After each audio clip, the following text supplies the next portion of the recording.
Okay, looking forward to Saturday noon game. I'm excited about a noon game.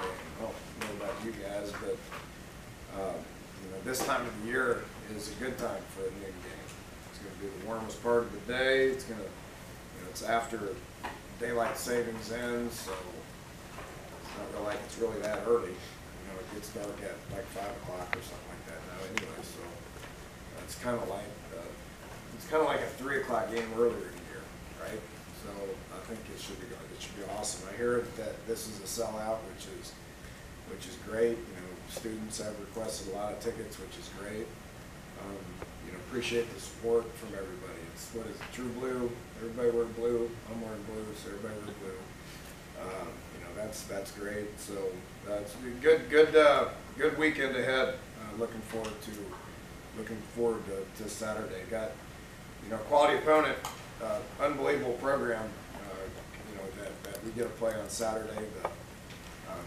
The history with us and TCU is pretty good. Obviously, coming in together at the same time and playing each other now for the what's this, the 7th time? Yep. I guess it's the 7th time we played. And these have been great games. You look at the history with us and them. I mean, there's been a couple of overtime games.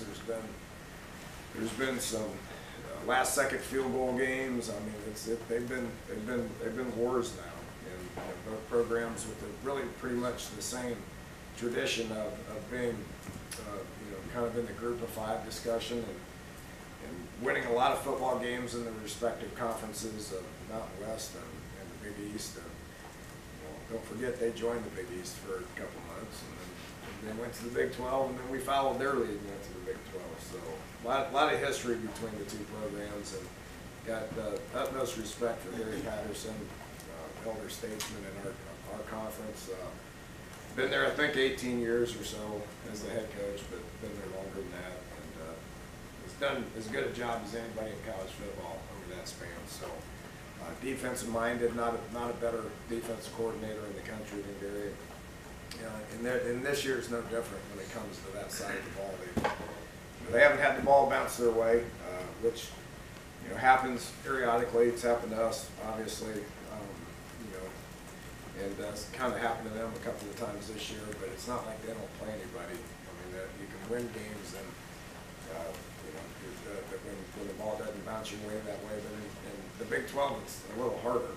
So looking at losses to Ohio State, Texas, Texas Tech, those guys are obviously good football teams. So we know what we're getting with TCU this weekend. We'll be ready to go.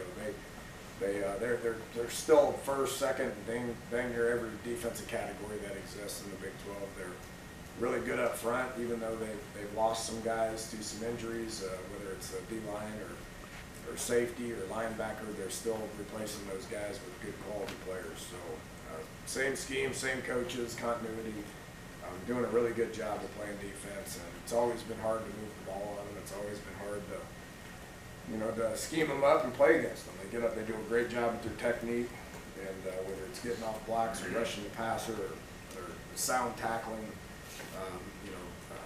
honest in coverage. I mean, they're always as good as there is. So, their D lines, they're the bang. How do you say Ben, Tony? Bawanagu? That's how you pronounce the last name? I think so, yeah. Well, that dude is really good. And the other end, 91 Collier's really good. Same 2 guys that we faced last year, minus a guy. And inside, they lost Blacklock earlier in the year, who was spectacular, but got 2 other guys that are just as good. Inside linebacker wise, they got guys that can run. Corners is pretty much the same 2 corners they had last year. They had kind of a rotating deal going on at safety, but it doesn't matter who plays these spots in a Gary Patterson defense. It doesn't matter who the bodies are. They're going to be coached up. They're going to be sound with their technique. They're going to play hard. They're going to be where they're supposed to be, and they're going to play sound defense. So will probably be the stiffest test that we have had to date for our offense. They just do a really good job on that side. And we know that. We respect that, and we're looking forward to playing against them. Offensively, they have you know, obviously lost a couple of key components to what they've done. You know, obviously had the quarterback went down. They had kind of committed to him. He's the guy, and then when that guy goes down, it kind of sets you back a little bit, which is what's happened to him. I know he tried to play through his shoulder for a couple of games, tough kid. You know, and it just got to a point where he couldn't. So insert the Collins kid, kind of a unique story with him. I don't know why I need to ask Gary this, but I don't know why TCU's recruiting in Connecticut. Got the right tackle who's an enormous dude, 6'7", Yang kid, 328. They got him, and where they're recruiting him, they got to know this quarterback. The quarterback went to Penn, played a little bit as a freshman, and then transferred to TCU. So he's going to get better and better. He's a big kid, 6'5", 215, throws the ball well. Obviously a smart young man. And will get better and better and better as the reps go, then he'll go. You can tell the timing's not quite where it needs to be with all these receivers, which they got just a bundle of receivers that are as good as I've seen. Fast guys, you know, even, you know, taking away Turpin, who they kind of, you know, designed their offense around because that kid was such a good player. You know, you take him out, you insert two freshmen that look just like him. You know, in the Barber kid and the Davis kid, 4'12". Those guys are young, but are dynamic players. One, keep your eye on one, Rager, as good as a receiver as we've seen all year, as fast as a receiver as we've seen all year. Two, Austin, same stuff. So these guys got talent, they got players. The timing is going to continue to get better, and we need to understand that. We know how good their backs are. Six Anderson's been here for 3 years. You know, he's a really good player, 33. You want to give me this name too, Tony? O'Shea. It's Shewo Alonolu. There you go. There you go. He practices that. I don't. I call him by numbers. This one's number 33, and he's big. You know, he's 6'3", 230. He's talented. We saw both these guys last year. They're nothing new to us. They are dangerous, can change the game. Sonny Cumbie, known him for a long time. He's doing a good job with those guys. And you know, up front, they've always been big. They've always been good. You know, they're a tick off based on timing, and we gotta make sure that we do a good job of defending those guys. Special teams has always been one of their strong suits for these guys. You know, they pay attention to it. They've had, you know, a couple of different punters. I mean, they did a great job. You know, the Nunez guy last year pinning us into the five, like inside the five, like 4 or 5 times last year. I mean, it was unbelievable. I've never seen anything like it. I've seen, you know, played with some good golfers that can stick a 9-iron like that, but this guy did the same thing with his foot, you know. But they've had 2 different punters, but they pay attention to it and they utilize it the appropriate way. Had 2 different kickers. The Song guy's been around there for a little while, and the kicker last year I thought was one of the better ones that the Bunts kid on the kickoffs. As far as his placements on the kickoffs, he does a really good job with that. Their return game's been as good as anyone. I mean, we know Turpin had like 8 touchdowns. Well, he was a part of that, but their schemes and the people up front that were blocking were a part of that as well. And that hadn't changed. The schemes and who's blocking for them and how much they pay attention to it hasn't changed. Like I said, with Rager, number 1, and Davis, the new kid, number 12, they're dangerous as they can be. So our coverage units have to continue to make sure that we're on top of things and we do what we need to do to help us win us the game. So that's where we're at. You know, they're 2-1 in Morgantown over the last 3 times that they've been there. So we know what we're getting with this bunch, and you know, you're only as good as your next one. You know, we got some good positive stuff ahead of us, and this is the next thing and the only thing that we'll be talking about. Question. Dana, offensive line, you've been real complimentary since the game on Saturday. What was it you thought they did best? Physical, mental? Where was the biggest improvement you saw? Yeah, both. You know, I thought I was happy with our coaching staff with scheming things up. I thought we did a good job of scheming some things up. You know, and then, you know, our backs ran hard. I think, you know, we kind of settled in with McCoy and Petaway. got those guys the ball a little bit more than we have, and didn't rotate as much, which I thought was important. Those guys played as hard as they played, ran as hard, made a couple of guys miss, stayed on their feet. You know, so that was certainly good. But the O-line just had a little different nature to them. You know, they did a better job with their pad level. They did a good job. They did a good job of IDing things, which we've talked about that. But they did a better job of just finishing blocks.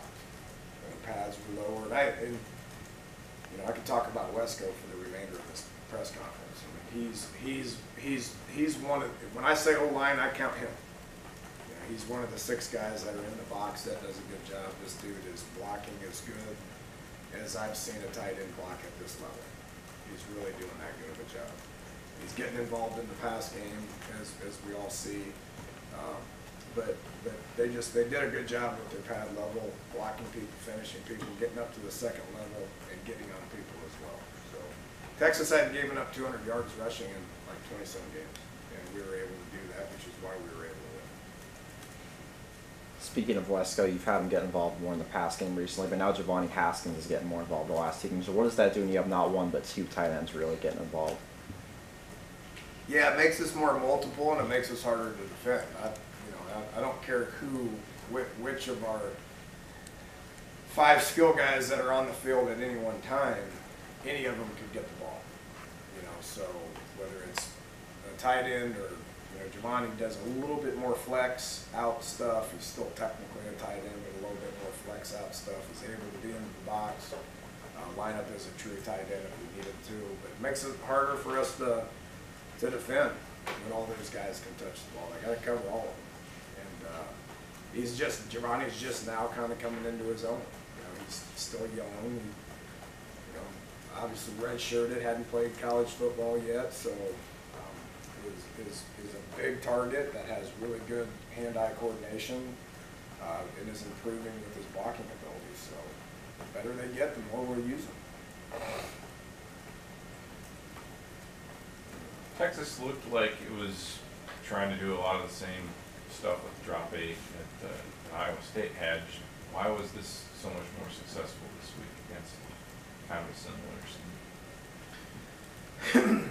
Well, I'm getting really tired of talking about Iowa State. We're not going to let that define us, okay? And, you know, I was happy with our coaches and players, you know, not letting that define us. That's not who we were.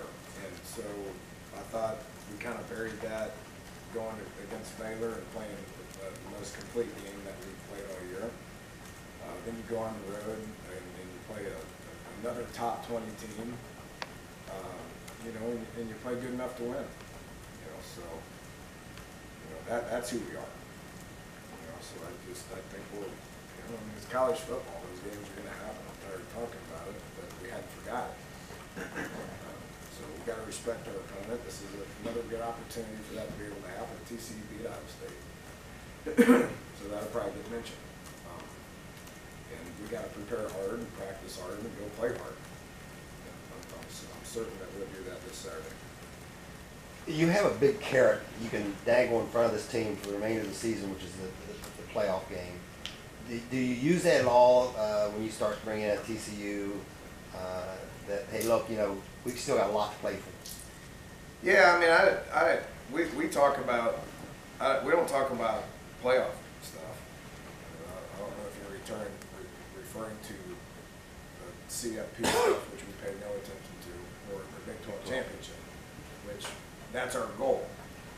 You say, well, that's a lofty goal if you want to. That's everybody's goal in the Big 12, is to play in that game. And so that's what we're striving for. You know, and the only way you remain in that conversation is if you play good the next week. So the only thing that we talk about in here is TCU. That's it. You know, we don't talk about scenarios. We don't talk about you know who would be in that game. We certainly don't talk about what happens after that game. So it's 100% TCU and what we can do to be able to win that game. Yeah, you've had kind of extreme opposite experiences on the road your past 2 games, right? But pretty good when you win one, I'm guessing. Extreme opposites Experiences on the road. I don't want to mention the other school, right? But like I appreciate that. I appreciate that. But they're really good on the road, TCU, for a long, long time.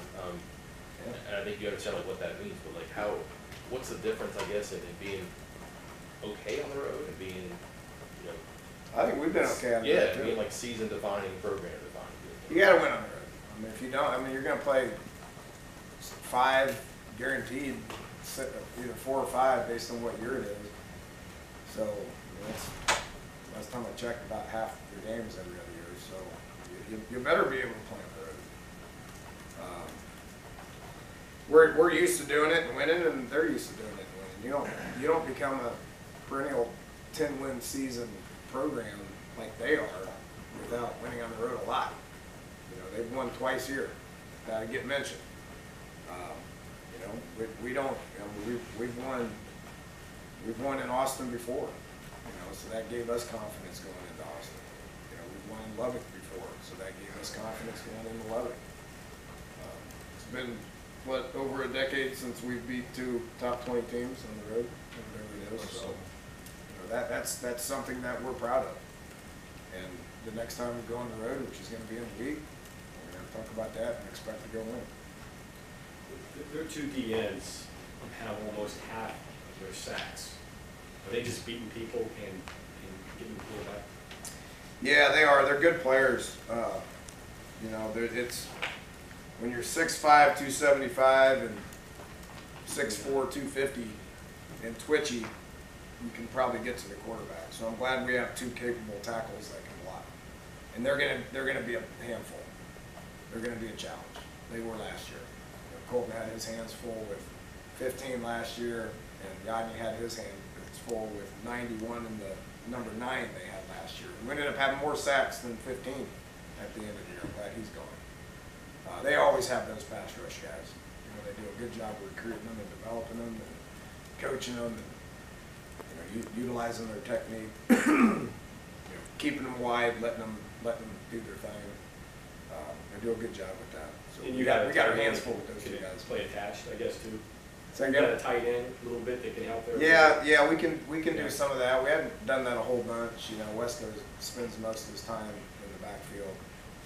But there's different things that we can do with those type bodies. The chip, you know, we did that last week with a couple of Texas's guys. You know, there's a couple of times Wesco came down and, you know, hit the defense end and wiped them out.